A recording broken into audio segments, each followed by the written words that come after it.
Hi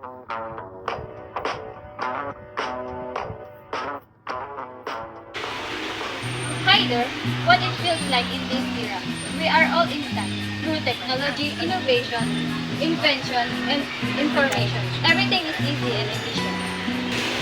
What it feels like to live in this era. Through transformative form of technologies, we can explore science, culture, and other informations that can influence our society. What it feels like to live in this era. We are all accessible in the internet. There are scam, unreliable sources, and other related cyber attacks. That's why we need to be aware and to be good health and very. We are living in this IT era. I met one of my Angel Isolito, And Irish Claire Santos, your reporters. Today, we are going to talk about computer system organization and architecture. So join us as we discuss this and this.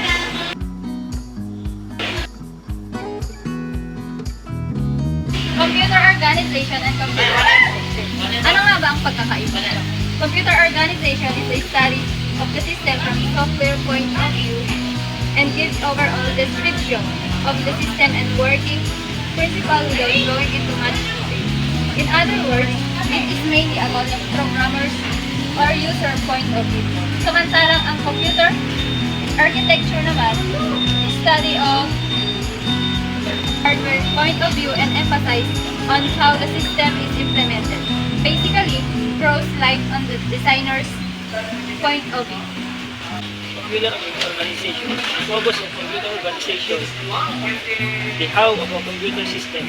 It deals with the implementation and physical arrangement of the components of a computer system to realize their architectural specification. Scope concerned with the hardware details, control signals, interfaces, and memory devices. It describes how the components of the system are interconnected and how they operate to achieve the functionality defined by the architecture. Sa level po naman tayo, low-level design issue. Example, the specific implementation of a cache memory system, including its size, organization, and replacement policies. Dito naman tayo sa computer architecture. Focus the what of a computer system. It deals with the design and structure of a computer system by a programmer. Scope encompasses the attributes of a system that are visible to the program, such as instruction set, data types, addressing, modes, memory organization, and input or output mechanism. Level, high-level design issue. Example, instruction set architecture or ISA of a processor which defines the set of instructions that processor can execute. Para po lubos nating maunawaan ang pagkakaiba ng computer organization at computer architecture, ang computer organization ay tinutukoy ang interaction within the computer. Ito po yung physical design ng ating computer. Saka sinasagot po nito ang mga tanong na how many registry, what registry, and how many registry does the CPU have. Samantalang, ang computer organization naman po ay nagpa-pertain sa structure and behavior ng ating computer. Ito po yung logical design ng ating computer. Tinutukoy naman po nito ang instruction set, ang representation of data gaya ng mga integers, characters, and pati po mga floating point types. Saka nandito rin po yung mga key, output, and input mechanism natin. And syempre, nandito din po yung memory techniques. Let's think of this. Ang computer architecture ay tulad ng blueprint ng isang bahay. Tumutukoy ito sa bilang ng silid, layout, at ang overall outcome ng structure. Samantalang ang computer organization naman ay ang aktual na pagtatayo ng bahay. Kasama na dito ang mga materyales at kasangkapan at pagsasaayos pa ng mga ibang gagamitin sa silid. Sa madaling salita, ang computer architecture tumutukoy sa kung ano ang ginagawa ng isang computer system. Samantalang ang computer architecture naman ay ang paglalarawan kung paano isinasagawa ang function ito. Parehong mahalaga ang mga ito sa pag-unawa at pagdidisenyo ng effective at efficient na computer system. Ito naman ang mga attributes ng computer organization. First is the control signal. It is a pulse or frequency of electricity or light that represents a control command as it transfer over network, a computer channel, or wireless. Pag-usapan naman natin ang computer or peripheral interface. Peripheral is a device connected to a host computer but not part of it, just like this and this. Samantalang ang interface naman is a point of interaction where software or computer hardware or peripherals such as computer monitor or keyboard, mouse, and even touchscreen interfaces. Meron tayong two types of interfaces. First is the hardware interface. It exists in the computing system between many of the components such as the various buses, storage devices, and other I or O devices. Meron tayong software interfaces na nag-refer naman sa range of different types of interface or levels. Next, meron din tayong memory. Memory is, as we all know, memory is the collection of storage unit and other devices together. Structure and function. Complex system. How can we describe or design it? Hierarchic system. A set of interrelated subsystems, each subsystem hierarchic in structure until some lowest level of elementary subsystems is reached. At each level of system, the designer is concerned with structure and function. Structure is the way in which components related to each other.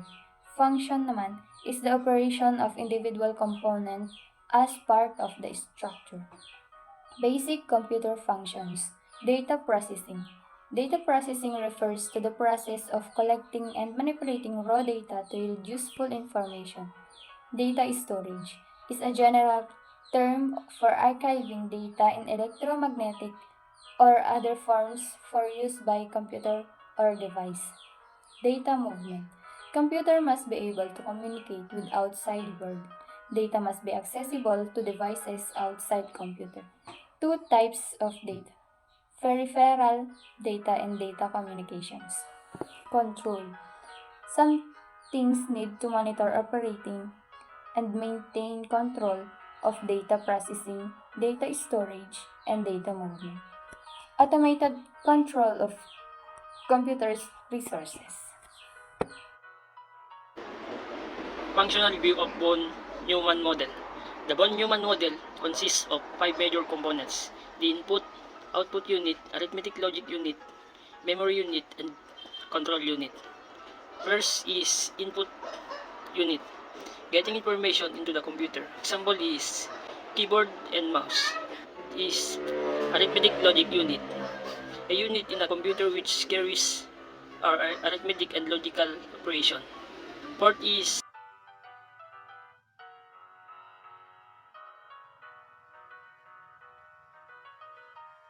the memory, storage of information, data or program. 5. Control unit, make sure that all the other parts perform their task correctly and at the correct time. The system bus model. A refinement, the Von-Neumann model. The system bus model has a CPU, ALU, and control, memory, and an input-output unit. Communication among components is handled by a shared pathway called the system bus, which is made up of the data bus, the address bus, and the control bus.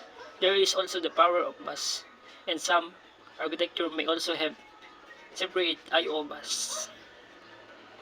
Data bus is a system within computer or device consisting of connector or set of wires that provides transportation for data.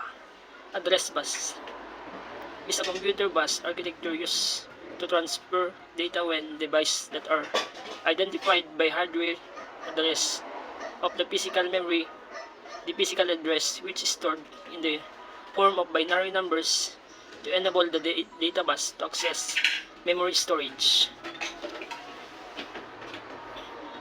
Next is control bus. This computer bus that use the CPU communicate with devices that are contained within the computer.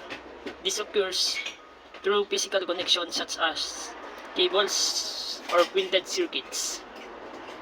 Next is peripheral bus, also known as input or output bus or I/O bus. It is the data pathway that connects peripheral device to the CPU. The PCI and USB buses are commonly used in PCs, ISA, ASA, and BL bus. Microchannel buses were used in earlier PCs. The motherboard. Motherboard, a printed circuit board containing the principal component of a computer or other devices, with connectors into which other circuit boards can be slotted. North bridge is the controller that interconnects the CPU to memory via the front side bus or FSB. It also connects peripheral via high-speed channels such as AGP and PCI Express. South bridge is one of the two chips in the core logic chipset on the personal computer or PC motherboard, the other being the North bridge. The South bridge typically implement the slower capabilities of the motherboard in a North bridge or South bridge chipset computer architecture. System bus is a pathway composed of cables and connectors used to carry data between computer microprocessor and main memory, related to Omnibus, communication system between components. The system bus connects the CPU with the main memory and, in some system, with the level 2 or L2 cache. Other buses such as I/O buses branch off from the system bus to provide a communication channel between the CPU and the other peripherals. The system bus combines the functions of three main buses, which are as control bus, address bus, and data bus. Control bus carries the control, timing, and coordination signal to manage the various functions across the system. Determines the data process. Address bus is used to specify memory location for a data being transferred or determine where data should be sent. Data bus, which is the bidirectional path, carries the actual data between the processors, the memory, and the peripherals, carries the data that needs processing.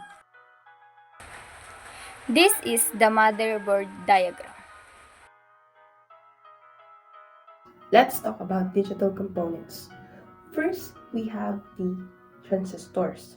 Transistors is a semiconductor device used to amplify or to switch electronic signals and power. It is one of the building blocks of modern electronics. And here's why. Transistors can be easily replaced through vacuum tubes. They are smaller and cheaper. They are made in solid-state design. They are made from silicon or sand, which can lessen the heat dissipation. It was invented by William Shockley and his company in 1947 at Bell Labs. Next is the microelectronics. Microelectronics are literally small. It is a computer made up of gates, computer cells, and interconnections. This can be manufactured as a semiconductor like in silicon wafer. Next is the level of integration. Level of integration is the number of gates in an integrated circuit. So let's take a look at this figure. Small-scale integration or SSI is ranging from 10 to 100 gates, while medium-scale integration or MSI is ranging from 100 to 1000 gates. Large-scale integration or LSI is ranging from 1000 to 10,000 logic gates. while on very large-scale integration or VLSI, on 10,000 to upward gates. These levels are approximate, but the distinctions are useful in comparing the relative complexity of circuits. So these are the scientific prefixes. For computer memory, 1 kilo is equal to 2 raised to 10 or equal to 1024. For everything else, like clock speed, 1 kilo is equal to 1000, and likewise for 1 mega, 1 giga, and etc. Data representation. A common form of data are letters of the alphabet A to Z, numerals 0 to 9, some symbols at and an asterisk, and certain control characters C, T, R, L, and shift. This type of data is convenient for human being, but all of the data in digital computer represented in binary form. Some coding systems are used to represent this data into binary form. The famous coding system being used for data representation are ASCII or American Standard Code for Information Interchange. ASCII is used in almost all present-day personal computer. Each alphabetic, numeral, or special character is represented with a 7-bit binary number. 28 possible characters can be represented. The 8-bit may be set to 0 or used as a parity bit for error checking on communication lines or other devices specific function. Example: char A is equal to 65 in decimal, 41 in hex, 0100001 in binary. EBCDIC or extended binary coded decimal interchange code. EBCDIC, pronounced either hepsudic or hebcodic, is a binary code for alphabetic and numeric characters that IBM developed for its larger operating system. Each alphabetic or numeric character is represented with an 8-byte binary number or string 8 zeros or first. 126 possible characters, letters of the alphabet, numerals, and a special character are defined. EBCDIC uses more or less the same character as ASCII but different code points.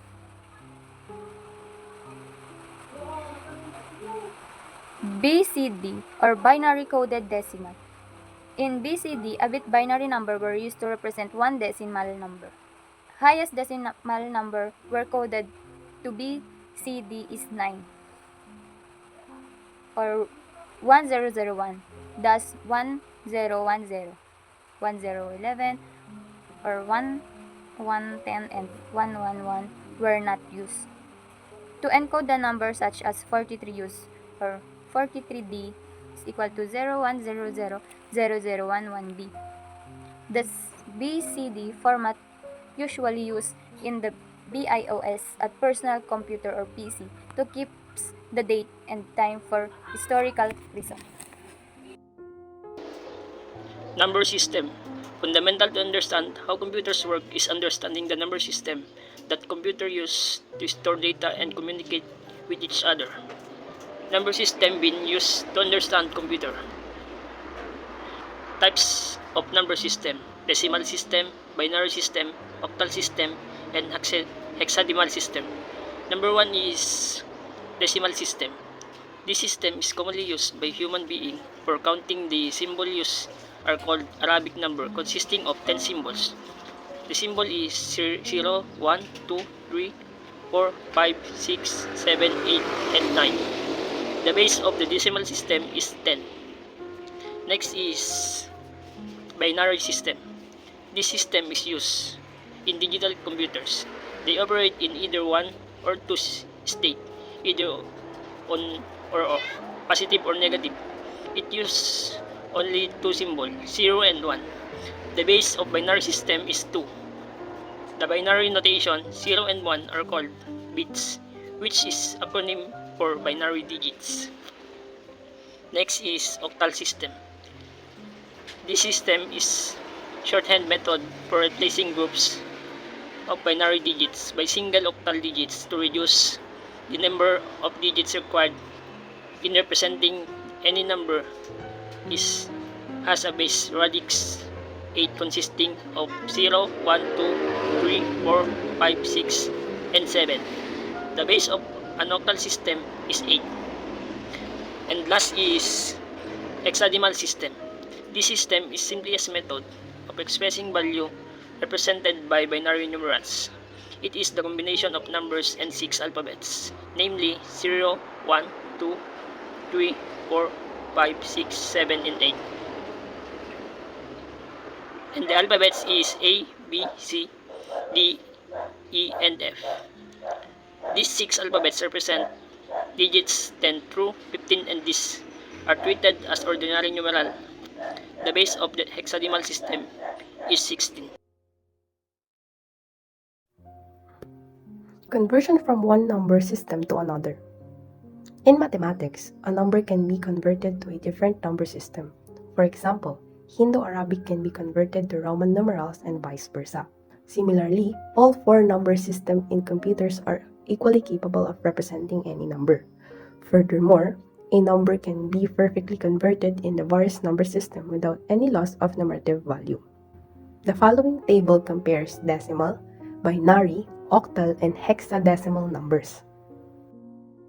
Number system conversion. To convert decimal to any system, repeat division by the new number system base techniques is used. The steps are as follows. First, divide the decimal number to be converted to the new base. Example, if it is binary, then divide it by 2. If it is for octal, then divide it by 8. And if it is for hexadecimal, then divide it by 16. Write the remainders on the right side. Repeat the process until the quotient is 0. Collect all the numbers starting from the last quotient going upward. And then you get them. Let's try. Try natin sa decimal to octal. Same example, 74 base 10. Ang base naman natin dito, or ang quotient naman natin dito ay 8. So 74 divided 8 is 9. 9 times 8 is equal to 72. So 74 minus 2 is 2. Kaya yun ang reminder. Then 9 divided 8. Go 1, 1, 2. Then yung base na 8 ng octal ilagay doon. And yan ang decimal to octal. The steps on converting binary, octal, and hexadecimal to decimal follows the position notation.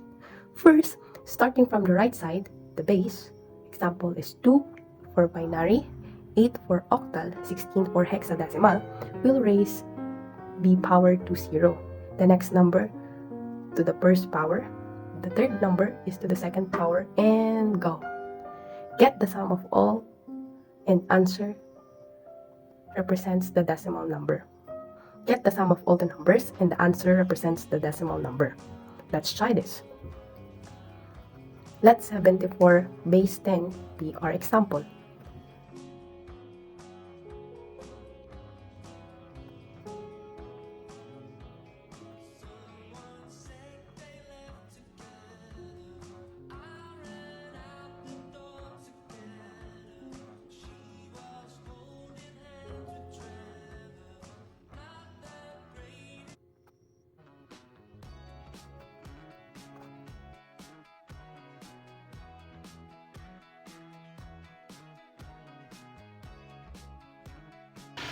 I met Bonef Briani. Angel B. Solito. And Irish Claire Santos, your reporters.